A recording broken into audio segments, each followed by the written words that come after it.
Bonjour et bienvenue sur la chaîne de I'm Fashion, je suis Inga Grinko, la fondatrice et aujourd'hui je vais vous parler de la rentabilité. Pourquoi pour une marque de mode c'est très important de savoir comment exactement se développer sur internet tout en restant rentable. Alors commençons par les bases. Si vous êtes un entrepreneur qui a déjà mis au point sa marque sur internet et aujourd'hui vous cherchez la rentabilité et comment commencer à gagner d'argent avec votre marque et surtout commencer à se faire payer, première chose que vous devez faire, tout premier exercice, c'est avoir une vision globale de votre business et quel objectif à la fin de ce business vous souhaitez atteindre. Imaginons que vous faites un plan sur un an. Est-ce qu'aujourd'hui, vous savez exactement le nombre de chiffres d'affaires que vous souhaitez développer au bout d'un an grâce à votre marque? À partir du moment où cette vision est claire, vous pouvez commencer à retracer le parcours qu'il faut mettre en place pour que ce chiffre d'affaires que vous êtes projeté commence à se réaliser. Concrètement, qu'est-ce que je dois mettre en place pour atteindre le chiffre d'affaires que je vise? Je vous donne un exemple. Par exemple, vous voulez cibler 200 000 euros à la fin de première année d'activité. Alors, si vous mettez ça sur un business plan classique, à savoir ce qu'on nous demande parfois quand vous voulez contracter un emprunt dans une banque ou présenter votre projet au sein des différents organismes qui peuvent vous proposer un financement, si vous commencez à réfléchir de cette manière-là, probablement le chiffre d'affaires que vous allez mettre sur le papier ne va pas se réaliser, tout simplement parce que ce sont des documents qui sont complètement détachés de la réalité des entrepreneurs et des marques. Il vous faut mettre en place un plan d'action concret. Concrètement, si je veux avoir les 200 000 à la fin de l'année, quelles sont les actions que je dois mettre en place pour les réaliser? Commencez par le chiffre global, le chiffre que vous souhaitez atteindre, et puis divisez votre année en petites sous-périodes. Et chaque période doit contenir un nombre d'actions qui va vous permettre à atteindre ce chiffre d'affaires. Par exemple, vous savez qu'une marque New School doit avoir une certaine visibilité. Qui dit visibilité dit les sources de trafic. Quelles sont vos sources de trafic? D'où vient le trafic? Déjà, est-ce que c'est le bon trafic ou pas? Qu'est-ce que vous devez mettre en place en termes d'action pour générer le plus de trafic possible? Parce que comme vous savez très bien, dans une marque New School, tout commence par le trafic. La présence digitale, elle commence par le trafic. Il faut que vos réseaux sociaux, votre site internet, tout devient visible pour le consommateur que vous ciblez. Bien évidemment, si votre exercice ne commence pas par votre client final, c'est que probablement vous n'êtes pas très clair dans votre tête à qui vous vous adressez, à qui et pour qui vous construisez votre marque. Donc le premier exercice qu'il faut faire, c'est commencer par votre client idéal. Si le client idéal il est bien défini, commencez par la vision de votre business en termes de chiffre d'affaires et comment je vais générer ce chiffre d'affaires en fonction du trafic et où je veux développer ce trafic et quels sont les investissements que je dois mettre en face pour développer ce trafic. Deuxième point qui est très important, construire votre plan d'action. Comme je dis, à partir du moment où vous êtes clair sur l'objectif que vous souhaitez atteindre, essayez de diviser votre année en sous-périodes. Par exemple, chaque 3 mois, chaque 4 mois, définir le nombre d'objectifs que vous voulez atteindre pendant ces prochaines 3 ou 4 mois. À partir de ce moment-là où les objectifs, les sous-objectifs sont clairs, vous commencez à détailler votre plan d'action par semaine et puis par jour en mettant en place concrètement les vraies actions qui vont vous permettre à atteindre votre résultat souhaité.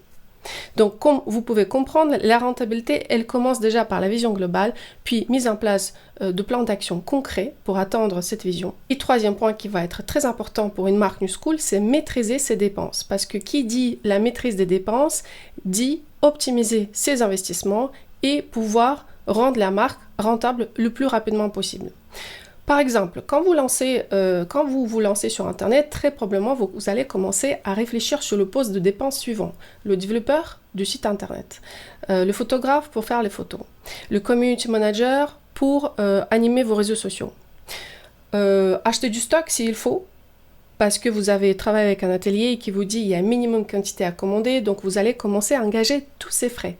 Maintenant, posez-vous la question, si demain vous devez réfléchir d'abord à la rentabilité de ma marque, et le minimiser investissement par rapport au retour sur investissement, est-ce que ce sont des postes de dépenses qui sont essentiels au développement de votre marque en ligne? Vous me dites, oui Inga, mais je ne sais pas faire mon site internet. Ok, je peux le comprendre. Dans ce cas-là, apprenez. Vous ne savez pas faire les photos? Apprenez.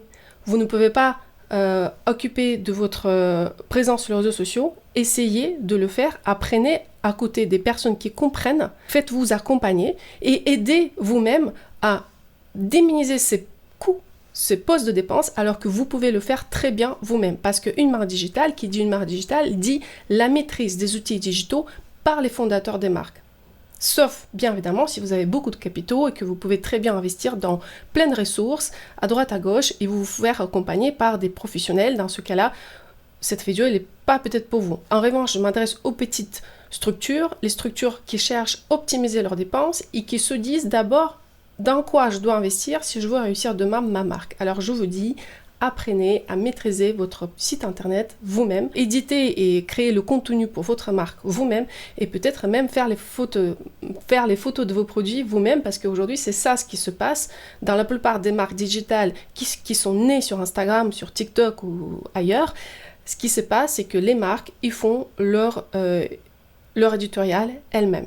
Elles font les photos, elles les préparent, elles les éditent. Il y a plein d'outils aujourd'hui sur le réseau, sur Internet qui sont à votre disposition, comme Canva, comme plein d'autres outils qui vous permettent à maîtriser les posts, et les réseaux sociaux et surtout le discours de la marque. Parce qu'à partir du moment où vous commencez à déléguer les choses stratégiques comme le discours de la marque ou l'image de la marque, très probablement vous allez être perdu sur le chemin vers votre client idéal.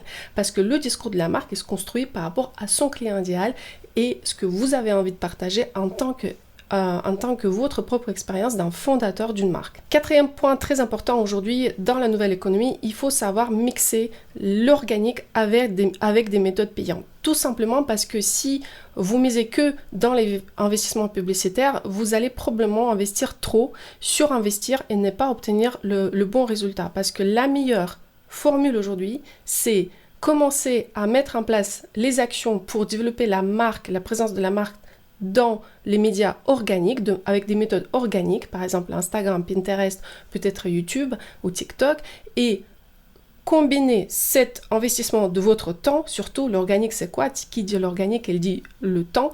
Combiner cet investissement du temps avec les investissements d'argent dans la publicité. Il ne faut pas surinvestir dans la publicité, mais il faut mettre juste le minimum, ce qui est nécessaire pour que votre marque commence à cartonner et être visible, et surtout générer le bon trafic qui va rendre votre site visible auprès de bons clients et qui va peut-être contribuer en laissant son email. Et avec cet email, vous allez faire des miracles parce que grâce à votre base de mail qui va grandir avec cette action-là, investissement dans la méthode payante, vous allez réussir à continuer les relations avec ces personnes, présenter votre marque, présenter vos offres et ainsi fidéliser les personnes et commencer à récolter les fruits de ce travail.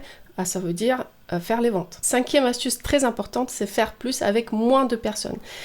Alors, c'est aussi très simple. Dans la méthode New School, nous, on construit les marques direct consumer. Ça veut dire qu'il faut un minimum de ressources en termes de personnes qui travaillent pour vous pour réussir ce challenge. En tout cas, les premières années. Moi, ce que j'ai vu par rapport aux résultats d'un autre programme où nous avons des très belles marques, ils ont réussi à deux faire un chiffre d'affaires assez conséquent. Pourquoi? Parce que quand vous êtes à deux, si vous partagez bien les compétences et si vous vous complétez, vous pouvez très très bien réussir le challenge du digital. En tout cas, gagner votre première demi-million grâce à une bonne méthode, mais en étant que deux. Parce que chacun peut apporter une partie. Par exemple, il y a une personne qui s'occupe du marketing du contenu et l'autre personne qui va s'occuper de création, compréhension de sa cliente, discours de la marque, image de la marque, etc. Donc, pensez au fait que vous n'avez pas besoin d'avoir 5-10 personnes au démarrage pour réussir le challenge du digital. Vous pouvez être une petite structure très humaine à 2 ou à 3 personnes et réussir le projet sur le digital